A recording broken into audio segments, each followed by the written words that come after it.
The courtroom of the Federal High Court Abuja is filled to capacity as lawyers and members of the Accord Party await the verdict of the court on the reordered election sequence announced by the National Assembly, in line with the Electoral Amendment Bill passed into law by the Assembly. In a judgment that lasted almost 2 hours, Justice Mohammed declares the exercise by the National Assembly as null and void. The presiding judge rules that the National Assembly commence moves to amend the Electoral Act after the Independent National Electoral Commission had already released its timetable for the 2019 elections. The Independent National Electoral Commission had on the 9th of January 2018 announced an election sequence which starts with the presidential and National Assembly elections to be held on the 16th of February 2019, followed by governorship and State House of Assembly elections on the 2nd of March 2019. But on the 14th of February 2018, the National Assembly reordered this sequence, asking INEC to start with the governorship and State House of Assembly elections. The court grants the relief of the plaintiff, requesting nullification of Section 25 of the Electoral Act Amendment Bill 2018, which altered the election sequence for the 2019 general elections as announced by INEC. Lawyer to the plaintiff and the counsel to the Attorney General of the Federation applauds the court's decision. The position of the court is that the powers given to INEC under the Constitution, particularly Section 15A of the third schedule of the Constitution, cannot be taken away by an amendment of the National Assembly. What we have today is a confirmation of the position of the Honorable Attorney General. Lawyer to the National Assembly, however, disagrees with the position of the court as he vows to appeal the judgment. Definitely we are going to test the decision upstairs. We are heading to the Court of Appeal. Although President Buhari withheld his assent to the bill, the Accord Party approached the court with the aim of upholding the earlier date announced by INEC. Well, that's what we're discussing next today on Sunrise Today, and we've got Mr. John Oloyede, who is a legal practitioner. Thank you for coming on this morning. Good morning. And I know that when this matter was in court at the time, they were praying the courts to let them stay action, expedite action, so they don't destroy the rest and invoke their powers to override the veto of the president, and it went on and on. But now that this has come, yes, we've heard that they said they're going to challenge it upstairs. For those who, let's get your impression first of all of this judgment, because there are many who thought it looked a bit odd. But break it down for us. How do you interpret this? Well, my interpretation of the judgment is that it has once again given impetus to the growth of democracy in Nigeria. Now, the different institutions of government, they've done their bit as prescribed under the Constitution. The House of Assembly passed an amended act. They sent it to Mr. President. Mr. President refused his assent. The matter was taken up by the Attorney General in the court of law, and the court has ruled in favor of the position taken by the Attorney General of the Federation. What the big impression I have is that it seems the institutions are working as they should. Now, when the institutions work, there will be reduction in resort to violence. What this has done to our democracy is it's not all bad, it's not all negative in Nigeria today. Over time, we are gradually growing the process.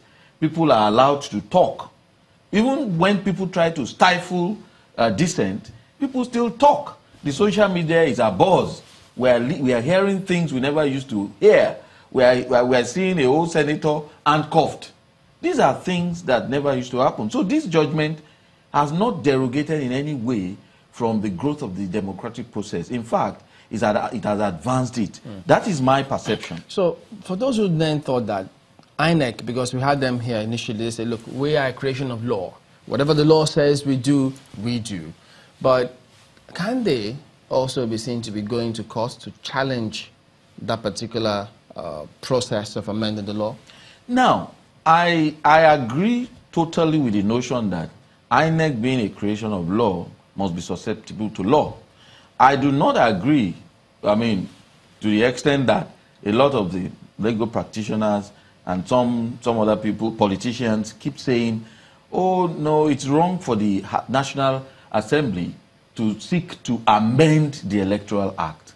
There is nothing that says the Electoral Act cannot be amended, because the INEC itself is a creation of law. If you say the National Assembly that enacted the law, that created INEC, can no longer amend anything, even the Constitution of the Federal Republic of Nigeria can be amended at any time. But in this particular instance, where the National Assembly got it wrong, where they personalized it, was attempting to reorder the electoral process after INEC had come out with a timeline. Okay, before we come to that, because one of the lawyers there was suggesting that if they wanted to amend the Electoral Act, they needed to amend the Constitution first before they come to the Electoral Act. No, that does not necessarily follow. If the Electoral Act could be amended, just like the Constitution, there is nothing wrong in amending it.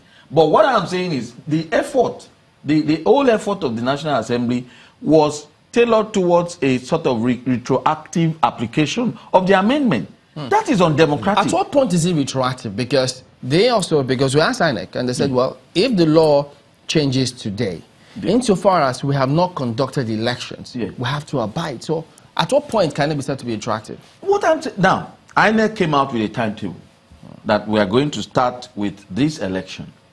And then I am mindful of the fact that the National Assembly started the process of amendment before the timetable came up.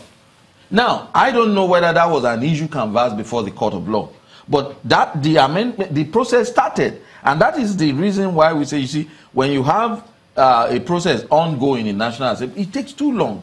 They waste time, they go on visitations and all that. Instead of doing their job, they started the process. But then, INEC, whether rightly or wrongly, came out with its own timetable.